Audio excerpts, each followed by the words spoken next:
প্রিয় সুধী, সবাইকে স্বাগত জানাচ্ছি। আপনারা জানেন যে আলাপের পক্ষ থেকে আমরা স্বাধীন ফিলিস্তিনের দাবিতে বাংলাদেশের যে কনসিস্টেন্ট ফরেন পলিসি সেই বিষয়ে নিয়মিত কথা বলি। ফরেন পলিসির ব্যাপারে মানুষের ওপিনিয়নের সঙ্গে সরকারের যেই কনসিস্টেন্সি সেটার ধারাবাহিকতা রাখার জন্য আমরা কাজ করি।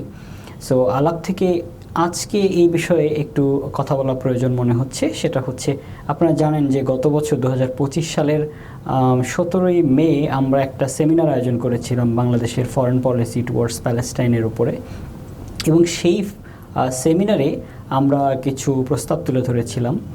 সেখানে আলোচনা এসেছিল যে বাংলাদেশ কিভাবে তার এই কনসিস্টেন্ট ফরেন পলিসিকে গ্লোবাল লেভেলে নিয়ে যেতে পারে। সেখানে আমাদের কিছু পরামর্শ এসেছিল। সেই পরামর্শগুলো আমরা আবার একটু মনে করিয়ে দিতে চাই।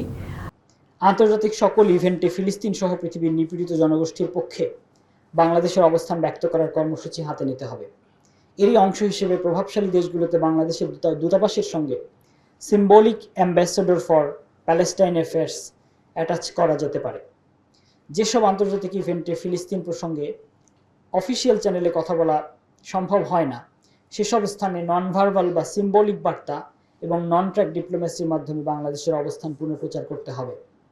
রিজিওনাল এবং গ্লোবাল যত ইন্ডিপেন্ডেন্ট পলিটিক্যাল প্রেশার গ্রুপ আছে এবং state based political pressure group আছে, তাদের সাথে বাংলাদেশের একটা ইডিওলজিক্যাল অ্যালাইনমেন্ট তৈরি করা।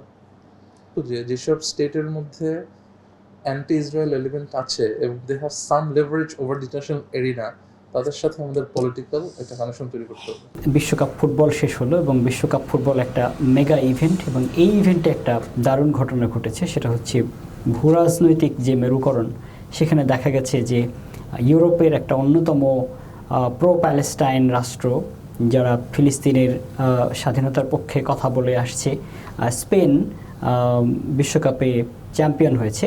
আলাপের পক্ষ থেকে আমরা যে বিষয়টা আর্গিউ করতে চাই যে বাংলাদেশের এই যে প্রো প্যালেস্টাইন ফরেন পলিসির ক্ষেত্রে গ্লোবাল লেভেলে বাংলাদেশের যে এঙ্গেজমেন্ট, সেই এঙ্গেজমেন্টটাকে আরও বেশি বাড়ানোর ক্ষেত্রে ডেফিনেটলি বাংলাদেশ স্পেনের সঙ্গে এক ধরনের ইনভলভমেন্টে যেতে পারে।